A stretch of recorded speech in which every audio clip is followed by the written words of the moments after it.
Ahoy lads, Sam here, with another episode teaching you how to PvP in Dark Souls 3. This episode we're going to be looking at offhand weapons and curved swords. First I'll talk about offhand weapons and what combinations they have with the main hand weapon, and then later in the video I'll talk about curved swords. The reason I'm doing both these in the same video is because they serve a similar purpose for whiff punishing and pressure. This is an episode that I believe will really help people at a moderate skill level improve their game. I'm going to be talking about a lot of combinations you can do with an offhand weapon that will combo into your main hand weapon. So left hand is your offhand, right hand is your main hand.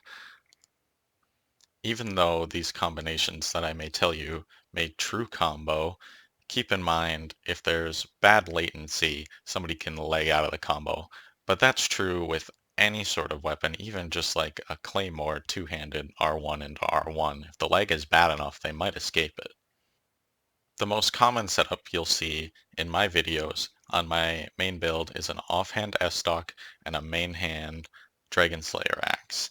And the reason for that is the S-stock is very quick, and if I hit somebody with it, I can hit them with the Dragon Slayer axe. Now that does more damage, as well as it has the advantage that the Dragon Slayer axe swings very wide, so if they're rolling around me, I may still hit them. There's a few things I want to review in that last clip, because it's more than me just spamming the S-stock or the Dragon Slayer axe, and there's a reason for why I use each one. Now, you're going to see when this player approaches me, I first start with the S-stock because it's very quick and it's hard to reaction roll, especially if you're not looking for it. Then when I confirm that I've got a hit and he didn't hit me, so we didn't trade, I swing the Dragon Slayer axe because it looks safe and it's going to do more damage, as opposed to just using the S-stock again. And then when he rolls, I try to roll catch him with the S-stock, but when I miss, I swing the axe because I see he's rolling in or rolling around me, and that swings wide. And when I confirm a hit with that, I swing the axe again. Then when he rolls away, I go for another roll catch with the S-stock, and I actually land it that time.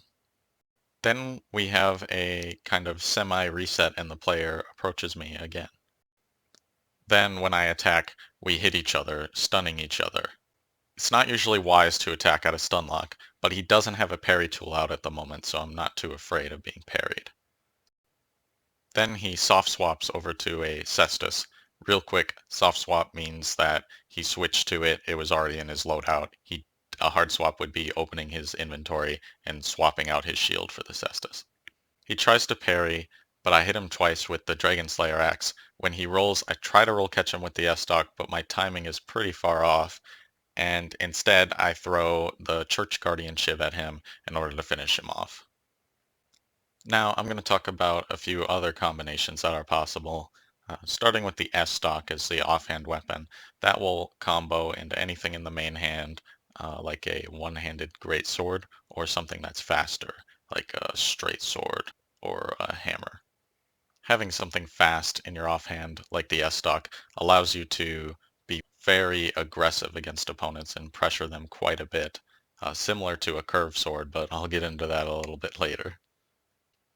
An offhand axe or straight sword seem to be able to combo up to a main hand thrusting halberd or anything faster than that.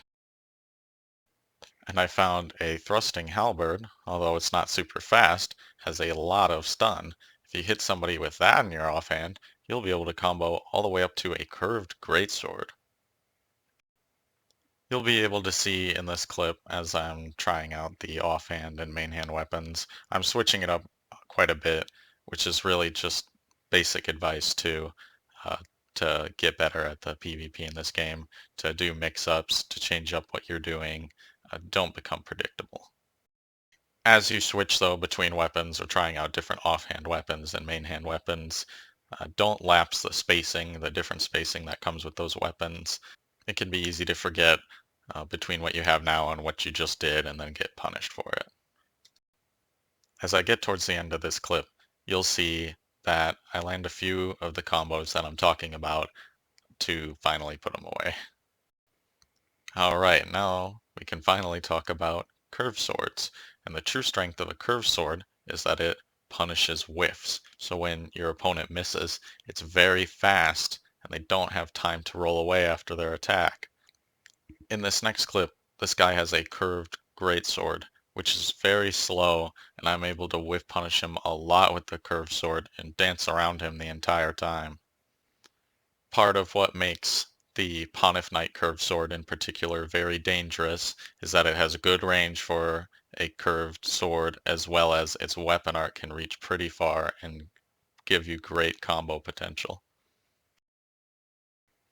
You'll see me implement a lot of strategy from the last video that I made about roll catches, especially waggling a curved sword or an offhand S-stock in order to get people to panic roll so I can punish that or get my roll catch timing on them or continue a roll catch. A curved sword can also reaction roll catch people. So when you start seeing them roll, you swing a two-handed curved sword and you'll be able to roll catch them. That is another thing that makes a curved sword very dangerous in the right hands. Kind of in conclusion, I would say if you haven't tried using an offhand weapon or a curved sword, you really should.